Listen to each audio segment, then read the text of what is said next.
Hey, COD students. So let's wrap up Module 6. Most of you did a very good job addressing the recommended order of exercise for resistance training. Make sure, again, that you're giving me answers that demonstrate your understanding of the concept, and reach out to me if you're for some reason not understanding the concept, or not maybe if you're not getting full credit on our last discussion. It just needs to show that you're demonstrating that you've picked up the concept by doing the reading, and that you put some time and thought into it. As we move on to module number 7, we're going to change it up, and you are going to do a quiz for me. Our module is on flexibility. I want to go just over a couple basic aspects in regards to flexibility. All right, there's numerous benefits to being flexible that are explained in the chapter. There's also a number of detriments, of course, to being unflexible. As far as stretching, we're going to look at a couple different ways you can stretch. And I'm going to start with the difference between active and passive stretching. So anytime I am stretching myself out, like a lot of the stretches you probably learned in physical education class, that is active stretching. So if I sit down on the floor, right, we're going to use our hurdler stretch for a lot of this demonstration. If I sit down and I'm stretching my hamstrings in this fashion, this is an active stretch.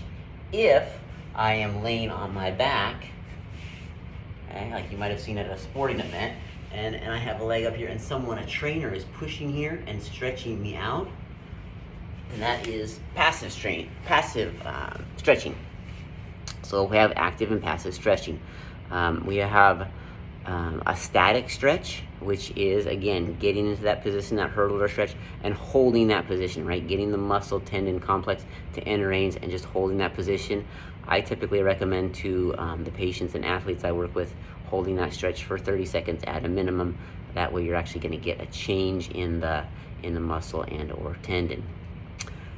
You can do ballistic stretching. Not very often recommended because it can cause injury, right? So for a ballistic stretch, so if my static stretch is getting here and holding, my ballistic stretch is getting to the end range and then essentially kind of bouncing. Okay, you're applying a kind of an inconsistent force to the tissue, and it can lead to injury. So the reading addresses that. I would recommend sticking with the static stretching, and then also dynamic stretching, which we're going to look at next.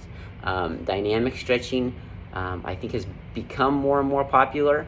You see people doing it at the gym. You see it as far as part of their exercise routine. You certainly see athletes doing it. Often used, I would say, more for a warm-up, especially, right? So if before an event, an athlete may do more dynamic stretching, whereas then after the event or after a training session, more static stretching. So if we're talking about hamstrings, right, and I was doing my static hold hamstring stretch, the hurdler stretch.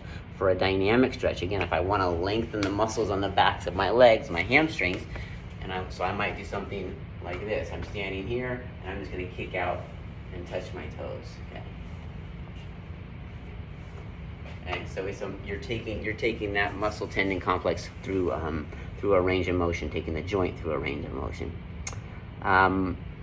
One other thing I'll touch on here, and then the rest you can get from the reading and or reaching out to me via email if you have questions, is the idea of reciprocal inhibition. So this is something you can use to your benefit to improve your flexibility.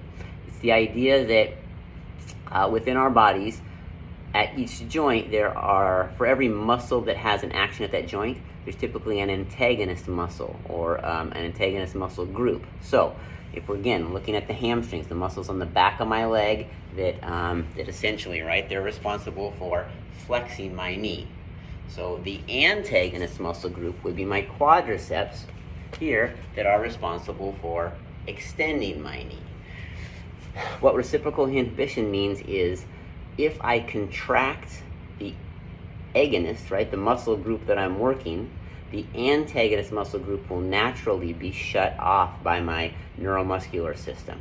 Okay?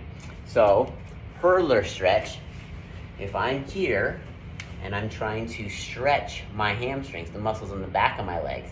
To facilitate that stretch, I can contract my quadriceps, right? Just try and essentially straighten my knee, contract that as I hold for 30 seconds.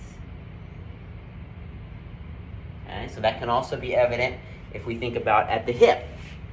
A lot of people, just a common muscle imbalance is tight hip flexors. It comes from all the sitting we do. So if I'm going to stretch my hip flexors, okay, and I'm going to be in this position here, and I'm stretching my hip flexors by bringing that leg behind me. If I want to stretch the muscles in the front of my hips, I need to contract the muscle at the back of my hip, right? So I contract my glutes. And that's going to facilitate a stretch here on the front of my leg. Okay, so that's just a couple key points. Again, take the quiz. It's only 5 questions, I believe. So put some time into it. I think I set it up so you can take the quiz twice. So if you do it once and you get a poor score, go through and do the reading again, or email me a question and then take the quiz again. And of course, I will take your highest score. The quiz is due this coming Friday, which I believe is the 7th, by midnight. So keep up the good work.